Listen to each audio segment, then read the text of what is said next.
Bienvenue à tous, merci de nous rejoindre pour cette nouvelle édition de l'Africa Newsroom. Aujourd'hui, 4e volet de notre semaine sur les défis énergétiques du continent, avec notre dossier du jour qui sera consacré au progrès de l'électrification rurale au Sénégal. Au programme également de cette émission, le gouvernement gabonais a réagi après la publication du rapport des observateurs électoraux de l'Union européenne sur le scrutin présidentiel du 27 août dernier. Et à Madagascar, c'est une loi qui était très attendue, la loi de réconciliation nationale, elle vient d'être adopté. Et pour nous accompagner pendant cette émission, Francis Laloupeau, vous êtes journaliste spécialiste en géopolitique. Bienvenue. Bonjour. Et avec nous également nos éditorialistes. Malik Acher, bienvenue. Merci Fanny et bonsoir à tous ceux qui nous accueillent chez eux.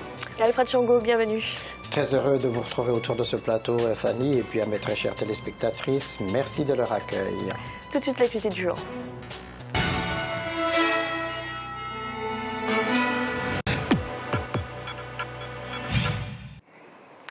Au Gabon, le gouvernement a réagi au rapport des observateurs électoraux de l'Union européenne. Le gouvernement se dit étonné de l'insistance à révéler des anomalies dans le scrutin du 27 août qui a conduit à la réélection du président Ali Bongo Ondimba. Le rapport met notamment en cause les résultats dans la province du Haut-Ogooué, où le chef de l'État a obtenu 95% des voix. Amir Abel-Diamala, Jean-Pierre. L'Union européenne a mandaté des observateurs dans le cadre de l'élection présidentielle gabonaise du 27 août. Une délégation qui indique avoir noté des anomalies de nature à remettre en question les résultats, notamment dans la province du Haut-Ogooué, province où le président sortant Ali Bongo a obtenu 95% des voix. La mission d'observation électorale de l'Union européenne était composée d'une 60aine de membres présents au Gabon du 12 juillet jusqu'à début septembre. Une 60aine d'observateurs, donc, qui n'a naturellement pas pu couvrir l'ensemble du territoire. D'abord, c'est un rapport, encore une fois, et nous l'avions déjà indiqué, qui ne semble avoir observé les choses que d'un seul prisme et qui n'a pas observé ce que chacun des autres observateurs a pu remarquer au Gabon. Je rappelle qu'il y avait plus de 1200 observateurs et que ceux de l'Union européenne n'étaient que 60. Dans leur propre rapport, ils disent n'avoir observé que 10% des bureaux de vote, ce qui montre bien que le caractère scientifique de leur rapport est loin d'être de mise. Un rapport qui conforte en quelque sorte les accusations portées par l'opposition gabonaise au lendemain de l'élection. Malgré les appels au dialogue national, cette dernière, sous la direction de Jean Ping, estime toujours avoir gagné l'élection présidentielle d'août 2016 au Gabon. Alain-Claude Belébudé, ces déclarations ne nous intéressent pas, puisqu'elles sont toujours à l'emporte-pièce. Les résultats sont clairs, le rapport il est clair. Il dit clairement que Jean Ping a été élu, qu'Ali Bongo n'a pas été élu, que toutes les irrégularités et les anomalies qui ont été constatées par les observateurs démontrent qu'aujourd'hui, c'est Jean Ping qui est le président élu par le peuple gabonais. Et cela confirme ce que nous savions déjà depuis un certain nombre de temps. Jean Ping a remporté cette élection. La délégation de l'Union européenne a formulé dans son rapport final 11 recommandations pour les élections à venir dans le pays. Il s'agit notamment des législatives. Initialement prévues en décembre, elles ont été reportées au plus tard, à la fin du mois de juillet 2017. Malik, le gouvernement gabonais, il parle d'acharnement des observateurs de l'Union européenne. Est-ce qu'il y a vraiment une insistance, d'après vous, de ces observateurs? Parce que finalement, des rapports des observateurs électoraux après les élections, il y en a toujours.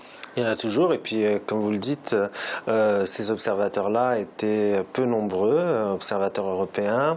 Ils ont droit de dire, de s'exprimer. Si on veut établir une véritable démocratie apaisée, tout le monde peut s'exprimer sur la réalité du sujet, même si c'est fait un peu tard, parce que l'élection s'est déroulée depuis un certain temps maintenant. Ouais. Donc, le problème qu'on a, c'est la crédibilité en tant qu'Africains de réaliser des élections. Nous avons un problème de commission électorale qui semble, pour beaucoup, ne pas être transparent. Donc, il faut travailler sur ces axes-là. Et dès lors qu'on ne travaillera pas encore sur ces axes-là de transparence, de régularité, attention, je ne dis pas que ce n'est pas le cas au Gabon, mais il faut se poser la question. À chaque fois, les gouvernements africains font les élections, c'est-à-dire un peu à la va-vite. Ils ne se remettent pas en cause sur les participant justement aux commissions électorales, par exemple, qui doivent siéger dans ces instances-là. Et dès lors qu'on ne se remet pas en question sur ces instances-là, on va toujours vers le conflit. Et je pense que cette année, on a eu l'occasion de voir plusieurs conflits justement autour des élections qui se sont déroulées à travers le continent africain. Il faut véritablement trouver une solution, travailler sur comment bâtir une commission électorale crédible qui soit en mesure de, je dirais, valider des élections qui soient libres et démocratiques. Alors justement, Alfred, le rapport parle d'opacité du processus électoral. Qu'est-ce que vous en pensez ? D'abord, il faut rappeler, Fanny, que les représentants de l'Union européenne avaient déjà, au sortir des élections, donné un avis sur la suspicion jetée sur les élections dans les Hautes-Ogooué.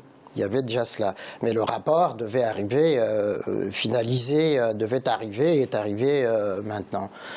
La question de l'opacité. Prenons un contre-exemple. La Gambie. Élection transparente, avec un système de vote et d'élection assez typique, des billes. Et Yahya Jammeh reconnaît devant tout le monde à la télévision, ben voilà, la transparence du scrutin, sa défaite. Il félicite l'opposant qui a gagné, Barrow.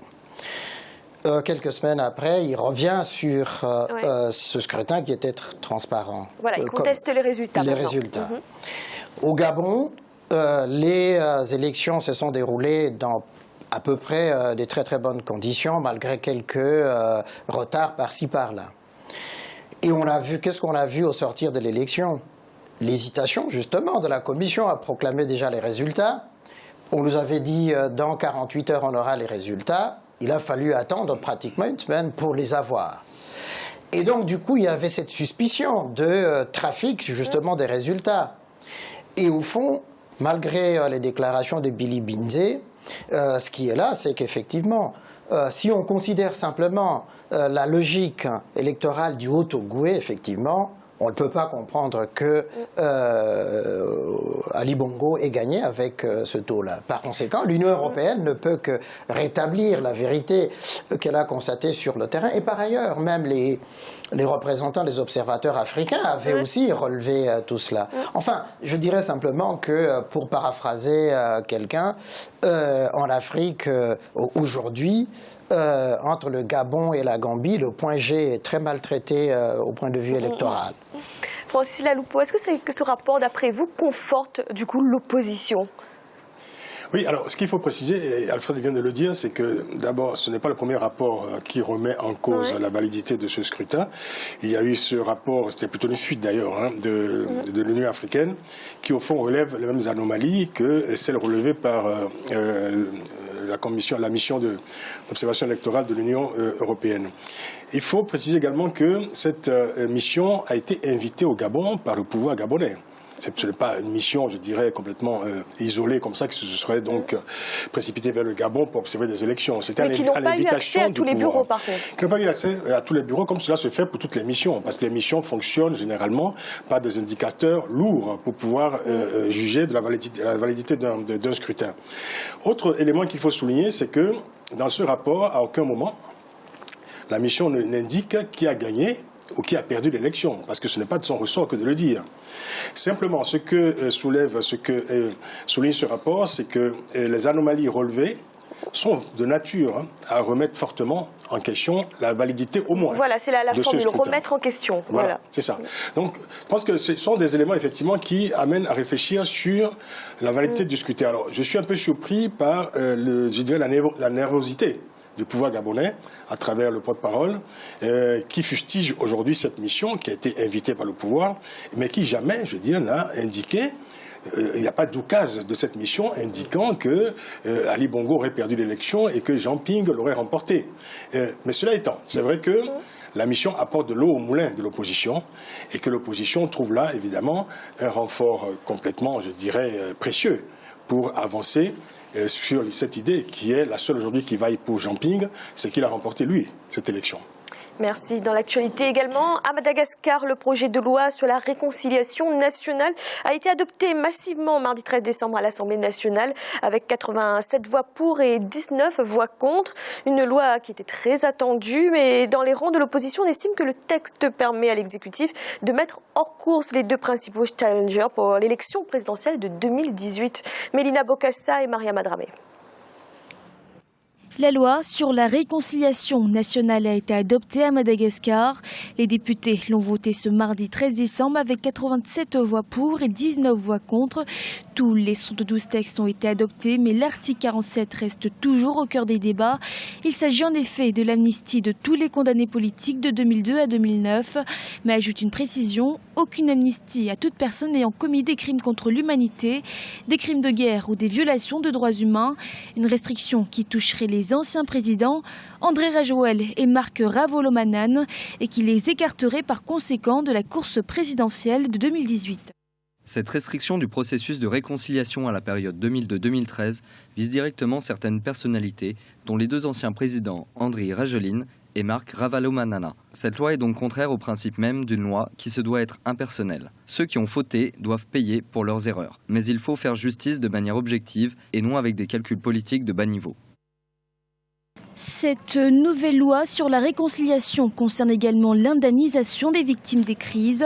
Décrite dans son article 58, cette opération est délimitée également dans le temps, puisque seulement les victimes de 2002 à 2009 seront indemnisées. L'ancien président Marc Ravalomanana réclame aussi réparation quant au pillage de ces sociétés pendant le politique de 2009. C'est encore une question de suspension, c'est une question qui est déjà prévue à être réglée dans la feuille de route de la transition, mais ce n'est pas encore le cas pour l'indemnisation des sociétés de l'ancien président Marc Ravalomanana. Une nouvelle structure devrait être mise en place pour entamer le processus d'indemnisation. Notons que l'adoption de cette loi sur la réconciliation constitue un cadre juridique qui avait été réclamé par les bailleurs de fonds afin de procéder au décaissement des fonds promis pour la relance de l'économie de la Grande Île. Francis Laloupo, est-ce que vous comprenez les accusations de l'opposition qui estime que cette loi de réconciliation nationale, finalement, elle va écarter les deux principaux adversaires du pouvoir, à savoir les deux anciens présidents Andry Rajoelina et Marc Ravalomanana? Oui, il faut dire quand même que cette loi sur la réconciliation se fait sur fond de suspicion, ce qui est déjà très embêtant pour une loi sur la réconciliation, parce qu'une loi sur la réconciliation doit être fondée essentiellement sur un consensus et surtout sur une forme de sérénité partagée entre tous les acteurs, hein. Alors, qu'il y ait des calculs politiques, cela, évidemment, ça c'est l'opposition qui le dit, mais c'est évident qu'à partir du moment où la loi d'amnistie n'est pas prise en compte au profit des principaux concernés tels que Andry Rajoelina et Marc Ravalomanana, on peut considérer qu'une certaine manière, ils se retrouveront discrédités en 2018 pour la prochaine élection présidentielle. Mais ce qu'il faut aussi indiquer, c'est qu'il y a aussi, je dirais, d'autres arrière-pensées. C'est que ça peut être aussi une loi d'opportunité pour rassurer les bailleurs de fonds. Vous savez, la politique malgache fonctionne un peu par énigme, hein. Il y a les éléments apparents, évidemment, et puis il y a ce qui se passe dans les coulisses, souvent, qui sont beaucoup plus complexes. Voilà, plus complexes et qui ne peuvent être compris évidemment que par, je dirais, les malgaches eux-mêmes. Oui, parce que la loi de réconciliation nationale, il faut le rappeler, est une condition de décaissement pour les bailleurs de fonds. Ah oui, voilà. C'est important, c'est ça. Voilà. Donc voilà, c'est une politique, enfin la politique malgache fonctionne par énigme. Et c'est vrai qu'il se passe souvent dans les coulisses des actes, des comportements qui ne peuvent être décryptés par les malgaches eux-mêmes. Cela dit, c'est quand même, je dirais, un commencement d'apaisement politique dans ce pays, parce que c'est quand même un pays qui connaît des crises politiques à répétition depuis plusieurs années. Mais je ne suis pas certain que cette loi qui vient d'être votée mette définitivement le pays à l'abri de nouveaux soubresauts critiques pour les prochains mois, en tout cas, surtout dans la perspective de la présidentielle de 2018. Alors justement, Malik, cette loi de réconciliation nationale, elle était censée justement éviter à Madagascar de nouvelles crises politiques. Ça ne semble pas être le cas ? Mais écoutez, de ce qu'on vient de voir, non, pas pour l'instant. Alors on peut décréter la stabilité d'un pays via une loi, mais il faut bien évidemment une politique économique et une politique derrière d'apaisement pour permettre justement à Madagascar d'être de nouveau sur les rails économiquement et sur le plan politique. Alors moi, je ne suis pas défavorable à cette loi. Je trouve que là, on est dans une bataille de personnes parce que finalement, ces acteurs-là, ils étaient responsables de la crise politique qui a eu lieu à Madagascar. Donc un peu d'humilité, je pense. Quand on a été acteur de premier plan, on doit, je pense, se retirer quand on est acteur d'une crise, parce qu'il faut le dire. Donc le renouvellement politique est une chose qui est aussi réalisable en Afrique. Donc je pense qu'il faut, à un moment donné, passer à une autre étape. Et ces anciens présidents, je pense qu'il est, à mon sens, plus honorable de quitter la scène politique et d'essayer de participer au bien-être général via une autre voie. C'est-à-dire leur interdire de se présenter aux élections de 2018 ? Alors, je suis tout à fait d'accord avec ceux qui diront que l'interdiction est quand même une voie un peu étrange, interdire à quelqu'un de se présenter.